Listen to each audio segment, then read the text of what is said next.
Welcome to Aging Well in America. I'm Anne Marie Gattari, your host. Today we're going to talk about stroke prevention, what is stroke, how to live with it, because May is National Stroke Awareness Month. And I have with me today a stroke expert who works with the St. John Healthcare System, Rose Stano. Hi, Rose. Hi. Welcome. Thank you for joining us. Give me your formal title, please. I'm not sure I got it quite right. I'm a physician assistant at St. John's Hospital, and I sort of am the stroke team leader at this point in time. We're looking for a coordinator, but very good. And you do a lot of education. A lot of education with the patients and also in the community. St. John's is a primary stroke center, so part of the mission from the government is that we go out and do stroke education.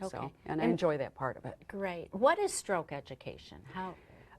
What we want to do is get out in the community and make people aware of what stroke is. You know, we've done a great job with heart attacks and letting people know what a heart attack is. We aren't so good with stroke. So we need to have people recognize the signs and symptoms so they get to the hospital and get treatment. So let's just go right into it then. What are the signs and symptoms, and how should one react if they're noting them? If you can think of stroke as being a brain attack, it's a lack of oxygen to a part of the brain, and that can either occur from a blood clot that's come from the heart or a vessel in the neck that is narrowed from plaque or ruptures from an injury. If you lack blood flow to the brain, you're going to affect your ability to function. The three things that we ask you to look for is look at the face. Sometimes people can have a drooping of one side of the face. You ask people to move their arms and their legs. Are they all of a sudden plegic and they can't move an arm or a leg? Or is it just weak or numb, not working right, not coordinated? And the third thing is to look at their speech. Sometimes people will have mumbled speech. Sometimes people will have garbled speech. Sometimes the face is drooping so much that they are slurring their words. Any of those things, as well as headaches and dizziness, can be an acute sign of stroke, and you should call 911 because now there's a system with ambulances that when they know they have a stroke patient, they call the hospital ahead, so the hospital is ready. And you want to get in there as soon as you can so we can evaluate you quickly and get the treatment as soon as possible. The thing about a stroke is my understanding is the sooner, I mean, seconds matter, right? The sooner you get to a hospital and begin treatment, you could very drastically affect the outcome. Yes, yes. You have to think of the fact that there's millions of brain cells that are dying every minute if they're not getting oxygen. So you need to get to the hospital so that we can do a CAT scan, make sure you don't have bleeding in your head, because 20% of strokes can be bleeding strokes. If you're one of the 80% that has a ischemic stroke, we can give you medication to help dissolve that clot. And the sooner we can dissolve that clot and reestablish the blood flow, the less disability you're going to have. So those symptoms to look for: face, arm, and speech. And then time. Call 911. T is time. So the acronym you like to use is FAST. FAST. Right? And you've got something to show here. Right here. FAST, face, arm, speech, time. There's actually a website there, strokecall911.com. Strokecall911.com. And actually, if you go on Facebook or you go on YouTube, you'll see different videos that can explain this as well. Okay, very good. So let's talk about the trends. I know you had mentioned earlier before we came in that stroke is actually dropping as a leading cause of death. Right. In the last 10 years, we've gone from stroke in the United States as being the third leading cause of death to the fifth leading cause of death, and that's wonderful based on our treatments. However, stroke is still the leading cause of disability, and is that within a certain age group? You know, we're starting to see stroke younger. You know, we have so many risk factors in the younger population: the hypertension, the obesity, the inactivity, and all of this leads to stroke at a younger, and diabetes, atrial fibrillation. All of that leads to a stroke at a younger age. And unfortunately, African Americans tend to have strokes younger. But now, you know, when I started with stroke 5 years ago, you would see it in 60, 70-year-olds. You're starting to see it now in 40-year-olds. At first I saw it in African Americans in their 40s. Now I'm starting to see it in Caucasians in their 40s. So age really doesn't matter. We'll even see people in their 20s or 30s that might have a ruptured plaque in their neck and have an acute stroke, sometimes after exercising or an auto accident. So you can get it at, yeah, can jar and make it come disrupt the vessel. So the trend then is fewer deaths because treatment has improved. Right. But kind of the flip side of that is more people are living with a disability. Right. And there's a very wide spectrum of disability regarding stroke. Right. You can sometimes just have an effect on your vision, which isn't one of the major ones, but you can see it, or you can just have an ability to not speak, which doesn't seem like a great deficit. However, the one gentleman that we had who was in his 30s was a college professor, and just short of being, I forget, tenured. So for him, it was very important that we act quickly to reestablish the blood flow in his speech. Yes, yes.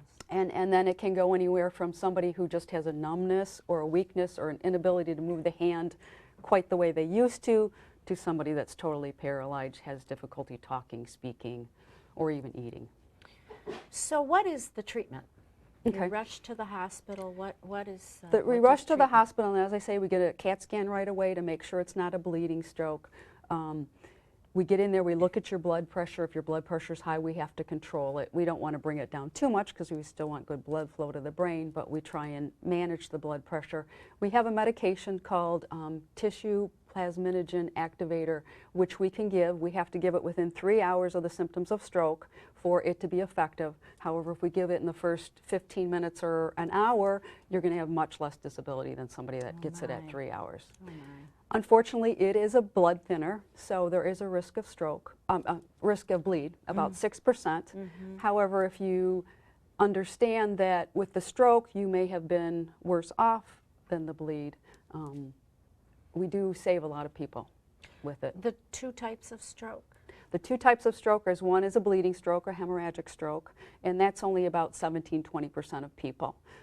Somebody who has a bleed, sometimes it's a very small bleed in a very small area, so we just support them by controlling their blood pressure and getting them into therapy, getting them moving, active again. If it's a very severe stroke, unfortunately in a very important part of your brain, sometimes it is life-ending, and there is nothing we can do. But by getting to the hospital as soon as you can, we can find the best course of treatment and do what we can for you. Okay, and then the second? And then the second type of stroke is the ischemic stroke, which usually happens from either a blood clot in the heart or a narrowing in the vessel of the neck that might have a plaque that ruptures that will go into the vessels and block the blood flow to the brain. And it just depends if that blockage is peripherally, you'll have less symptoms. If that blood clot is more central, you can affect the whole side of the brain. That's usually the people that come in totally paralyzed, can't talk, unconscious, that we have to intubate. But even those people we can take to the lab.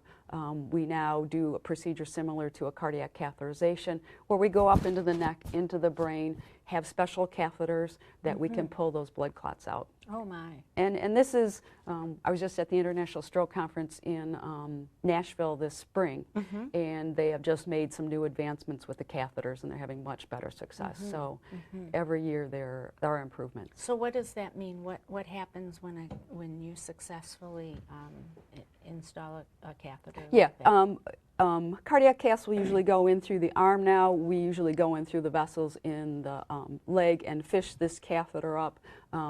We have devices where we can pull out the clot. Sometimes there's a narrowing and we'll have to put a stent in, just like with the heart, that'll help open up the vessel to allow blood flow. And what we're doing is we're intervening when that injury to the brain is still an injury. Once there's already damage or infarct, we're not going to have as much of an effect. So we're trying to get in there and prevent that infarct or injury. And somebody that we get in there successfully and save, I mean, afterwards, their disability is right after the procedure, they're better. Sometimes it takes a day or two to see that impact, and you can see the impact over time. The same thing with the TPA, the medicine we give to dissolve the clot. TPA is the medicine Is that the you medicine. mentioned The earlier. tissue plasminogen activator. Got it. I Okay. hate these long words. TPA. Yeah. Sometimes we can see the improvement right there as we're giving the medication. We give my. it over an hour. Sometimes it's a day or two before we see the improvement. Okay. So living with stroke, Right. that's a really important, I think, concept. It is. And It is. are there ways to live positively with stroke? Well, you know, the important thing with stroke is to, once we've controlled your risk factors, is to get into therapy and have a good therapy program. And we're very fortunate at St. John's that we have an inpatient therapy program.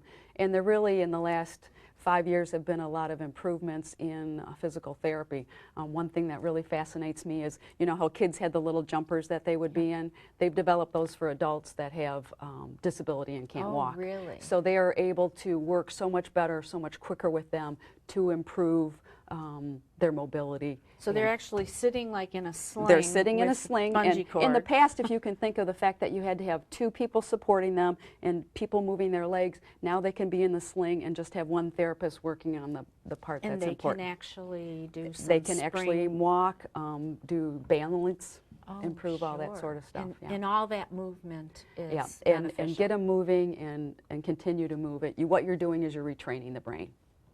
So that's very So important. when that happens successfully, when you do retrain and somebody who has regained their mobility, they're finished with physical therapy, what should they do to continue the progress? I mean, we all know physical fitness is important. Right. Physical fitness is very important, and you should get engaged in whatever activities interest you. I can remember one lady that came in with a stroke. She was a knitter. She couldn't talk after that stroke, but she could still knit. You know, just getting her back into using that. You know, somebody who comes in and has a stroke and their right side's affected, you know, they'll teach them to eat or write or do everything with their left hand. You have to work on the abilities you have and improve those abilities. Sure. And you know, there's lots of information out on the web about living with stroke, the emotional impact, you know, the risk to the caregivers, because it can be very draining for the family to support them. But we're fortunate in Grosse Pointe that we have the services for older citizens, which is very supportive of people in the community and can help. Sure. So you bring up a really good point, support for family caregivers, family members. The resources, the national associations are, could you name those, please? We have the American Heart Association has an American Stroke Association. We have the National Stroke Association. And then really all of the different companies involved in stroke care, the different medications really have resource centers as well. Okay, so any of this can be looked up online, Yes. and you can find not only information but support. Support, yep. Hotlines. Community education, patient education, yep. How to live with it, how to deal with it. Okay. You, getting back to that community education piece, so you yourself, you go to churches? So far I've been to the Sterling Heights Community Center. They do a senior citizen fair once a year, and I've been able to do that the last couple years. I've been to the Mount Clemens Salvation Army to talk to the seniors, as well as Ascension Church has their senior fair. Okay. But yeah, I'm willing to go out into any community groups to talk about stroke, because stroke awareness is so important. Sure. We need to help people understand what a stroke is so they can get to the hospital so we can take care of them. Yeah, yeah. What, how does this relate to what we often hear people refer to as mini strokes or TIAs? Yeah, What are those? TIA is a transient ischemic attack, and sometimes, well, You have to understand your body is always making blood clots and always dissolving them. You have a protective medicine there. So sometimes what happens is you might have that symptom of you can't talk right, you can't think right, you're weak or you're numb, and by the time you get to the hospital in a half hour, an hour, those symptoms are resolved and you think, okay, that was nothing, I should just go home. That's not it at all. We need to have you come in so we can evaluate you. Maybe you have a blockage in your neck that could lead to a further stroke in the next couple days. Maybe you have an irregular heartbeat, atrial fibrillation. So what would cause the symptoms to come and then go away so quickly?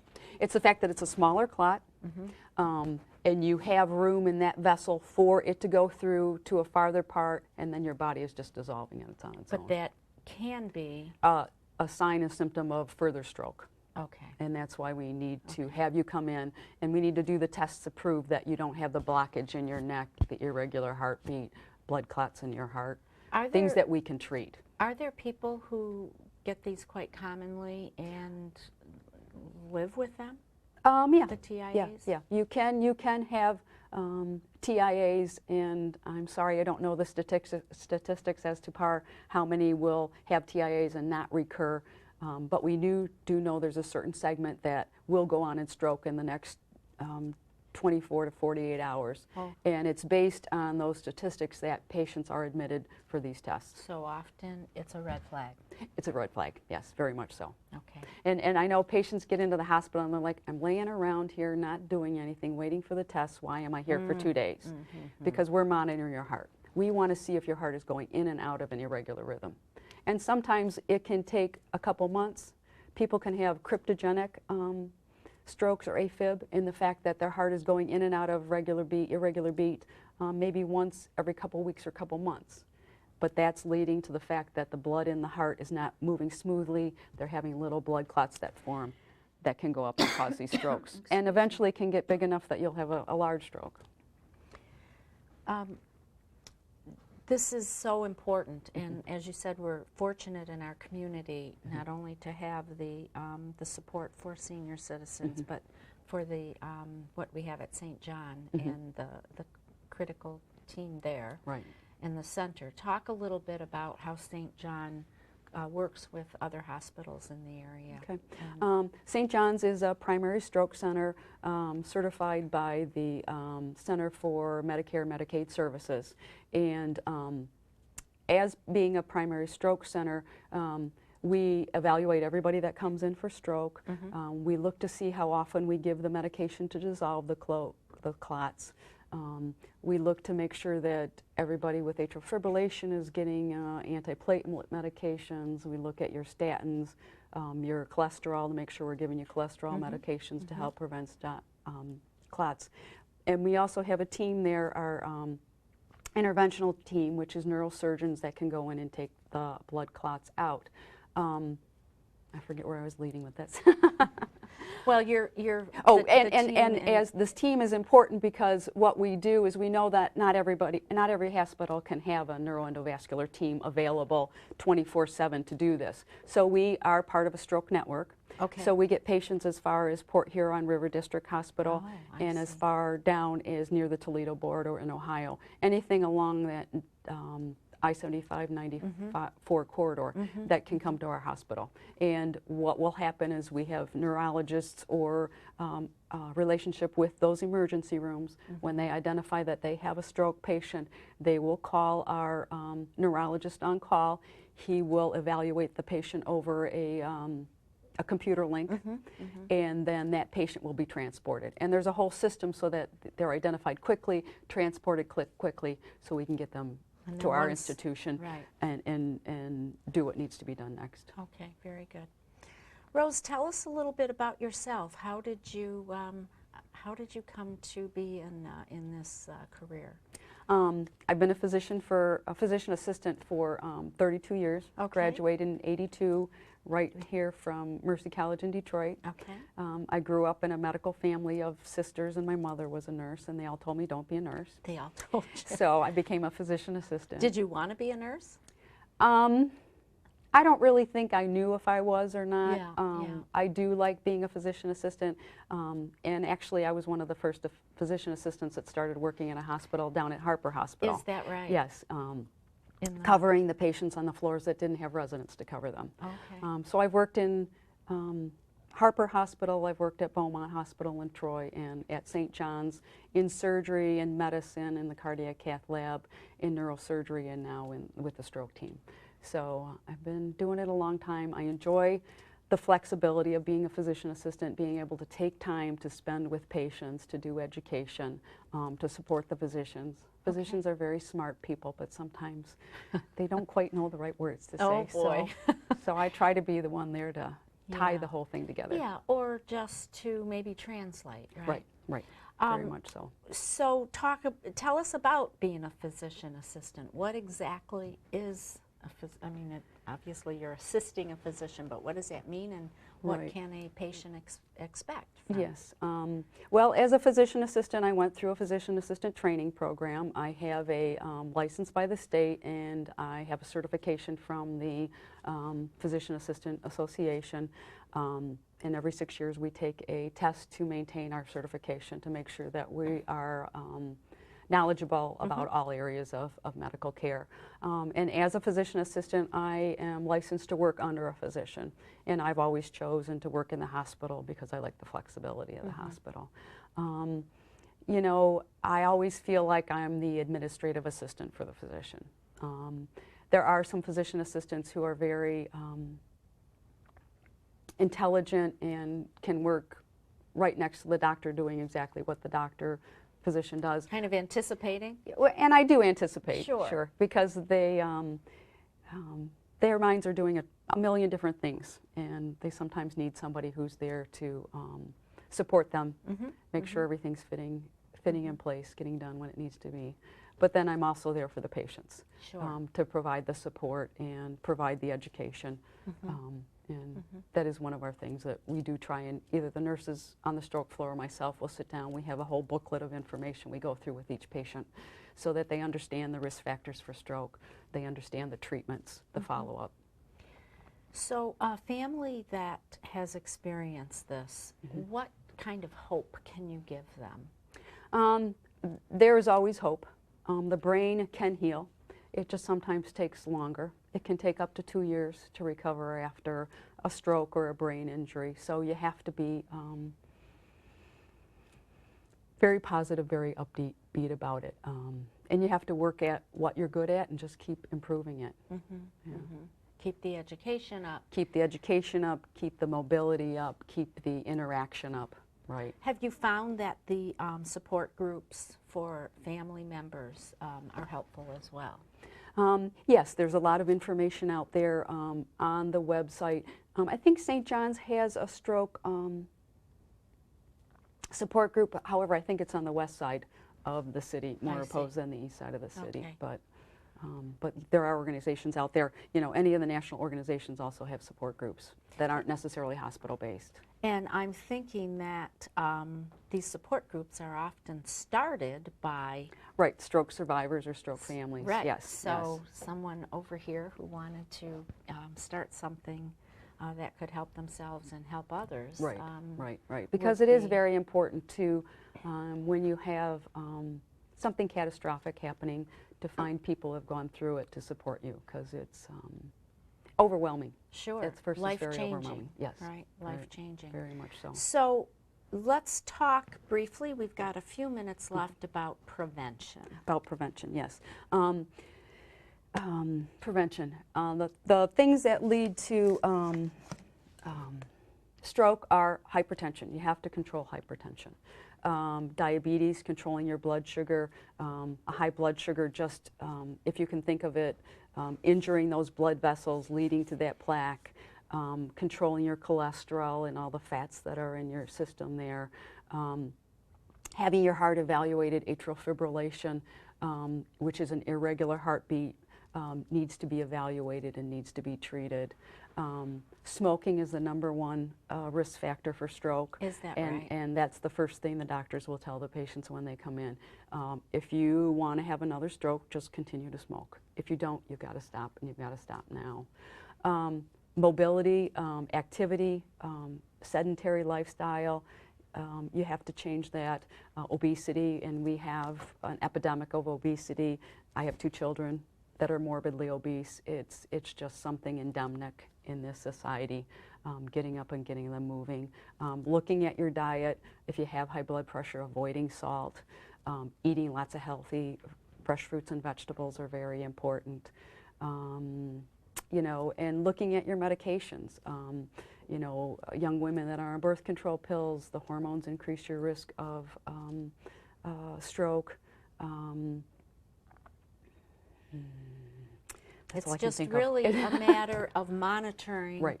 everything you're doing every day, Right. and Right. living the healthy lifestyle that we know. Right, and we actually I should. just yesterday or over the weekend saw a video called Making Your Choice, and it's put out by one of the organizations that talks about risk factors and shows one woman who's made lifestyle changes and one woman who hasn't, and it was very moving. Oh my, Making Your Choice. Making Your Choice, and it's on what? YouTube. And it's on YouTube. So that was Okay. very good to look All at right. too. And Rose, we so appreciate your coming and thank you. Educating us truly today, and you have so much knowledge for the community. Thank you. We do encourage the community residents to call you. Sure, right? sure. At, Well, actually, probably the better way to reach me at St. John's is through the website. Okay. And it's just rose.stano@stjohn.org. okay, so And you can email me. your email, your phone number, which we have here on the screen, Okay. or as you said, going to St. John's website Right, and right. finding, but churches, assisted living, Things, right. Community groups, community anybody that would like groups. stroke education, we'd be more than happy to come should out. certainly call you. Yes. Thank you. Very good. Well, we have come to the end of another episode of Aging Well in America. As always, please send us your topics of interest that you would like us to address on this program, and we will be happy to do that. Thank you again. I'm Anne Marie Gattari, and we will see you next time.